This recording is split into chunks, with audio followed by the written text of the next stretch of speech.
The parental planets within us are the Sun and Saturn. So the parent part is the part that's overlooking us, looking over our shoulders, saying, this is how you have to be, this is what you have to do, this is what you have to not do. All those little voices.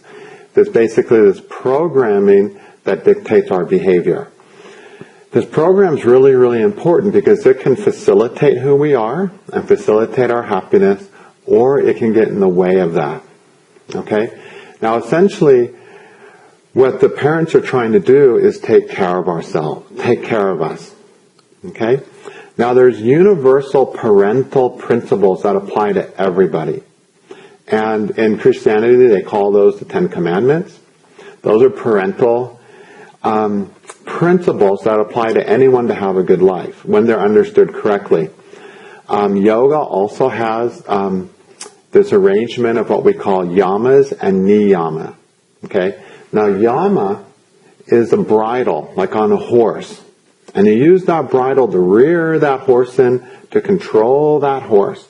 Because you don't want to just get on the horse and have the horse run helter-skelter down the trail, down the hill, down the mountain, and kill you. You have to be able to restrain that horse, right? Control that horse. So, yama means to restrain. That's the essence of the meaning, the context of it, okay? So, the things that we need to restrain are the yamas, okay? Now, in Hinduism, we have to restrain harm. We have to restrain in how harmful we are. We have to restrain in killing. It doesn't mean don't kill. Yama does not mean don't do this. It doesn't mean don't kill. It means be in control of your killing. Be in control of your harming. Sometimes we need to say hurtful words to a person. It's like wakes them up, right? But we have to be in control of that. We don't need to be walking around saying hurtful things to everybody, right? Okay. So, one of the precepts of yama is to be controlled and restrained in hurting and killing. But that doesn't mean don't kill. So understand, yama simply means to be restrained. Then we have to be restrained in telling lies. It doesn't mean don't tell lies. There's times where it's acceptable to tell lies. So if somebody wants to know where someone is because they want to kill them, you're allowed to say anything. You're allowed to lie. You don't have to say, well, I can't lie and he's over there. Okay? So we have to be restrained in our lies. And not just lie because we want to. Not just lie to get what we want. Okay? Then we have to be restrained in what we take. Okay?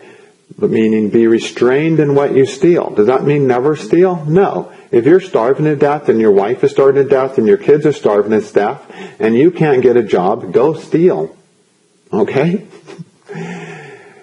If your country gets invaded and your people are not getting food, go steal from the invaders. You bet.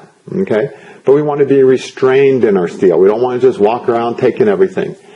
And the idea of this is to be responsible. If we're responsible for ourselves, providing for ourselves, fulfilling ourselves, we don't need to steal.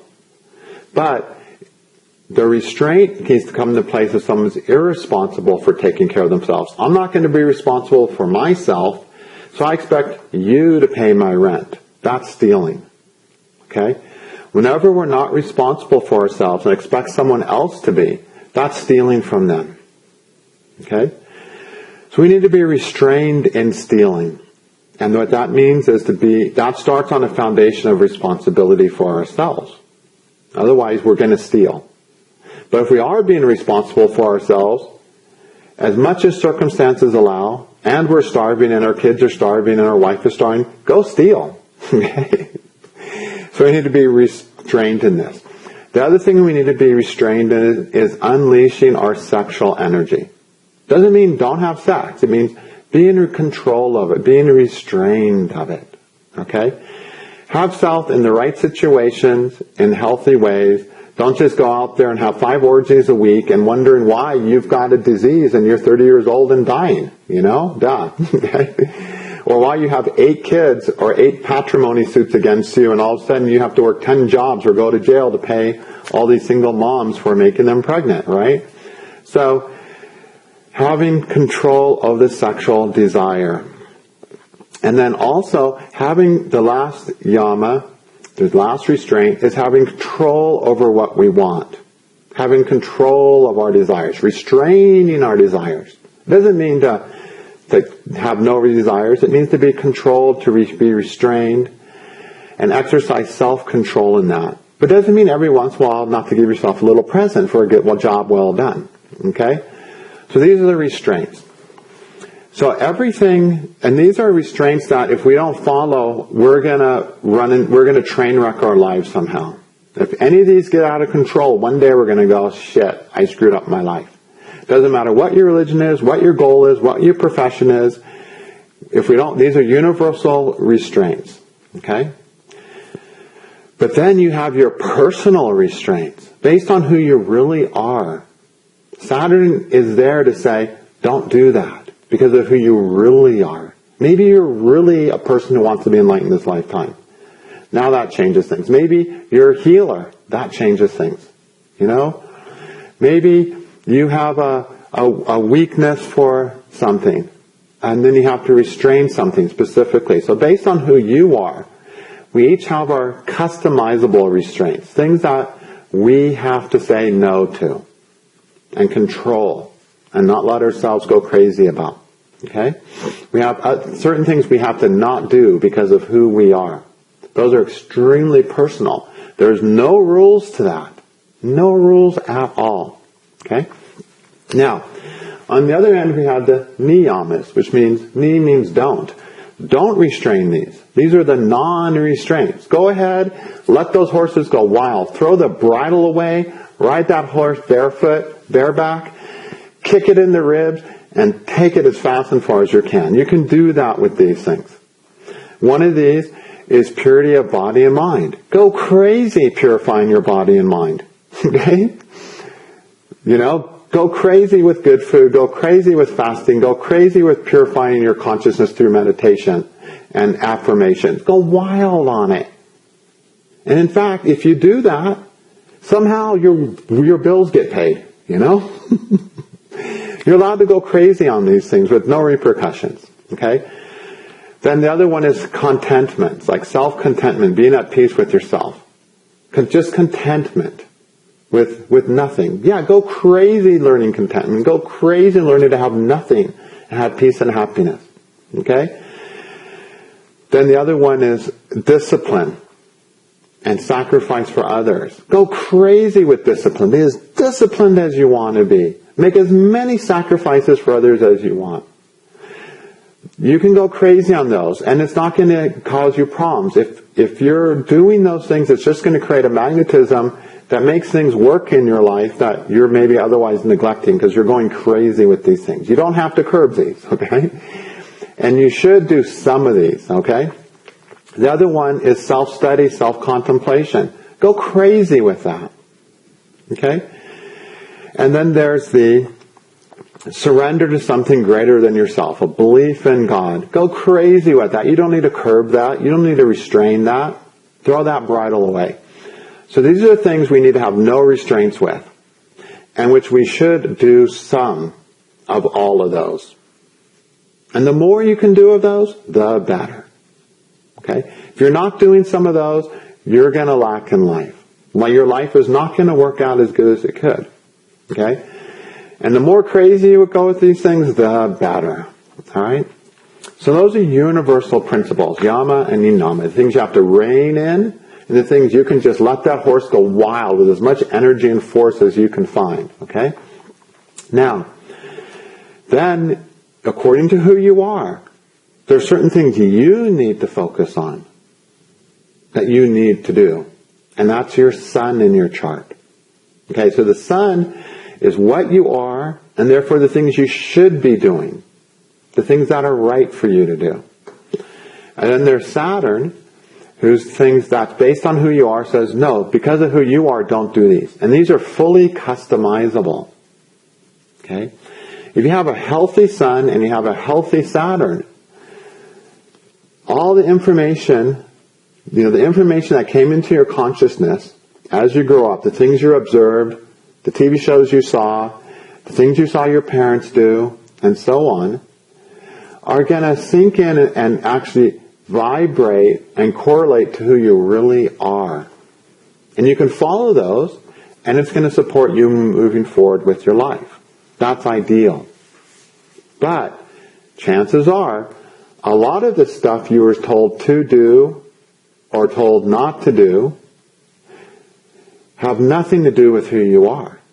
And if you follow those, you'll train wreck your life. And the thing is, when I say what you were told to do, no, tell doesn't matter. Show me a kid who does what their parents tell them to do. Okay? It's what you learned to do, what you told yourself how to do, what you learned not to do, what you told yourself not to do. Those are the parental forces. So the minute we're born, we're watching and deciding what I'm going to do and not do. We're listening, we're watching. Yeah, we're listening to mom say do and don't. But those actually have less impact than just the watching, the observing, the listening. One of the things that I learned from my mom to never do, she never told me never to do it.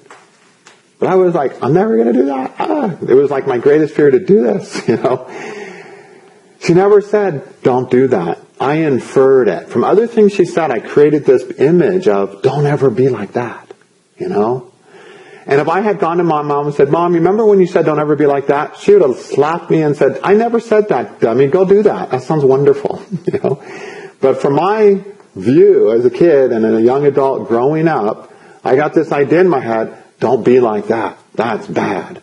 And my mom never said it. But that was still my parental voice saying, don't be like that. Okay?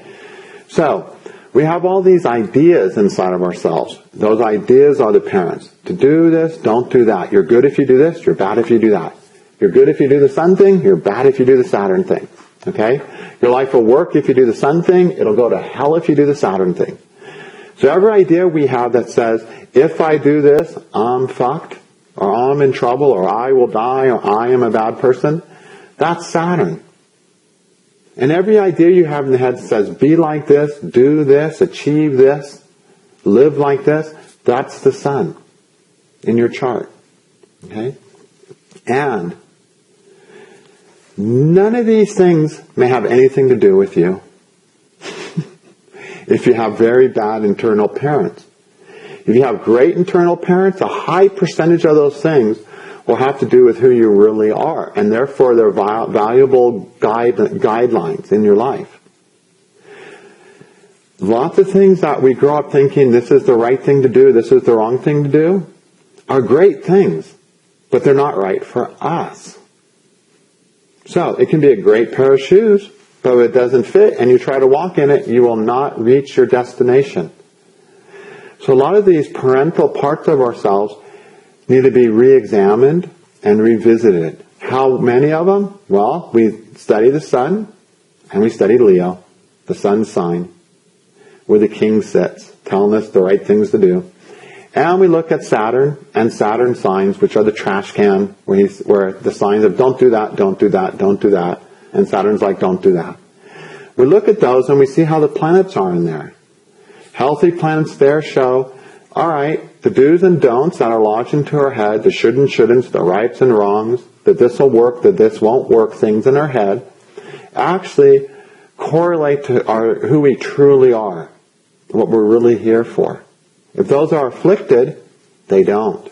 And then we're going to follow them, and our lives aren't going to work. Okay?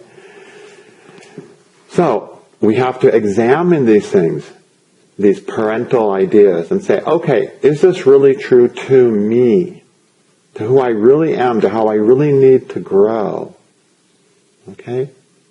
If you have Rahu in the 10th, and you were told, you grew up in a Saudi Arabia or one of those Arab countries, and you were told, women can't take care of themselves, women just need to stay at home, and you have Rahu in the 10th, that doesn't apply to you. It's bullshit for you. But if you have Rahu in the 4th, it actually might be kosher for you. It actually might fit. Okay? So, There are no rules about what's right or wrong for you on an individual basis, outside of the yama and niyamas of yoga. Everything else is an open playing field. And we have to find out if everything else our parents are telling us is valid or invalid. And if it's valid, we need to support it. And if it's invalid, we need to throw it out. And if it's invalid, we need to find what is valid and bring it into our lives and re-educate our parents.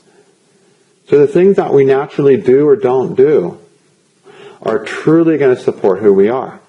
And see, the thing is, these parental factors in us, they can just run the show. They just make us, we're like this mannequin with mom and dad, with our parents, our parental authorities in our head, making us dance a certain jig. And we're just going to do it on autopilot.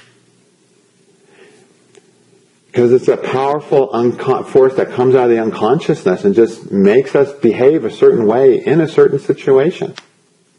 Don't do that. You get a chance to do it, you just freeze. You can't do it. Because the parent's like, no, we don't do that in our family. Then you realize, well, for me that would have been the right thing to do maybe. Okay? But then it's too late.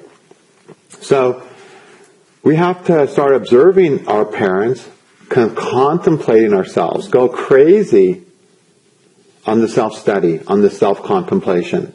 We don't get anywhere without that in our growth. We have to learn to see who we are enough, observe our feelings, observe our inspirations, and through that, find out who we are enough to learn to re-educate our parents to support us in our true life, in our growth and our life. Because there's a lot of parental things going on in us that doesn't work for us. Our internal parents are not doing a good job usually. Okay? How bad of a job are they doing? Look at the Saturn and Sun. Saturn has the most enemies of any planet. He's got 3 enemies and just 2 friends.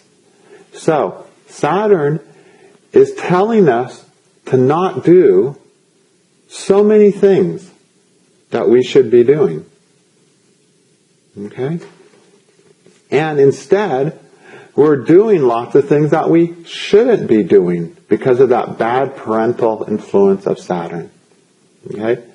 That's why Saturn has the worst reputation. It's not because he's a bad planet. He's the easiest planet in the horoscope. It's because he has the most enemies. So he's almost always doing the worst job. He's the easiest planet to do, but humans seem to do him the worst. Okay? But it takes less effort to do. How do you do Saturn? You just lay down and go to sleep. Mission accomplished. I mean, what's easier than going to sleep, right? Just stop it.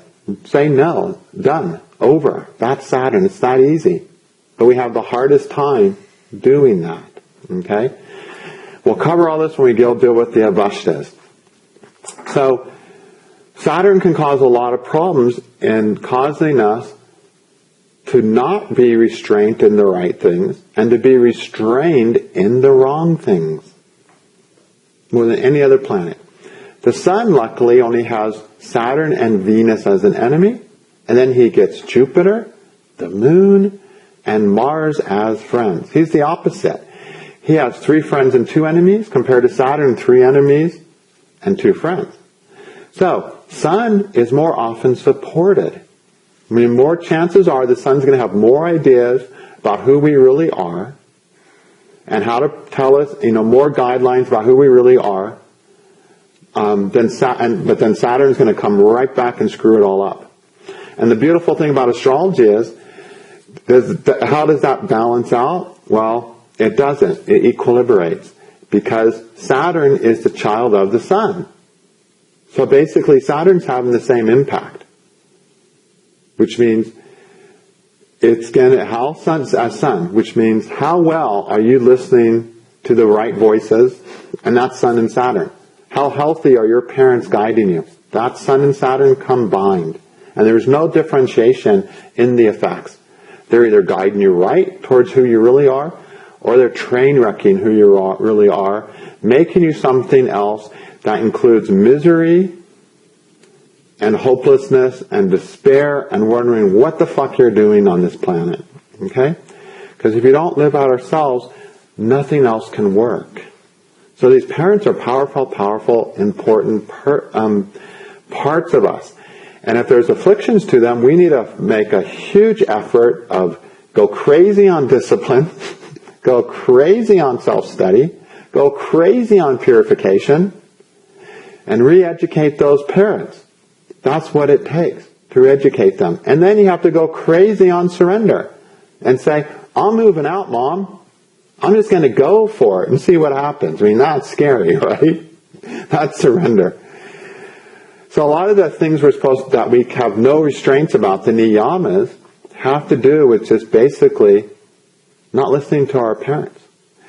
And even clarity of mind and purification of mind has to do with just, sorry Mom, sorry Dad, not listening to you. And again, when I say Mom and Dad, I don't mean what your parents actually said. I mean how all the factors in your life came together to create this internal authority in your head that automatically makes you think, this is what I should or shouldn't do.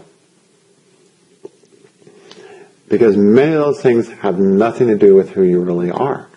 Okay? Now, in an ideal life, they do. But how often is life ideal? Alright? So that's what the parents are basically doing. How are the parents derailing our lives? How are they parenting us badly? How are they making us automatically behave in a way that's not right for us? We'll explore when we look at all the avashtas of the Sun and Saturn. Okay? What kind of avashtas they can be under. Okay. But that's really them. They're just that simple. But they're super, super important. One of the important things to remember is that the Sun is the king. And the Sun is the soul. It's the true self. It's the king. So isn't it great that one of the parental planets is something so beautiful? Wow. Okay? Then we have the children, Moon and Mars. One of the children is the Queen and our Manas, where all of our consciousness in. This whole part of our cerebral cortex up here, this part of our brain that's growing and developing and doing all this cool shit, that's the Moon. You know, this thing we call the Moon, this child planet, is so important. And it's ruled, and it's a child. So we have this parent part and this child part that are the two most important parts in our lives. The Sun and Moon are the most important planets. Pretty awesome, huh? We'll talk about that more in the next video. Okay?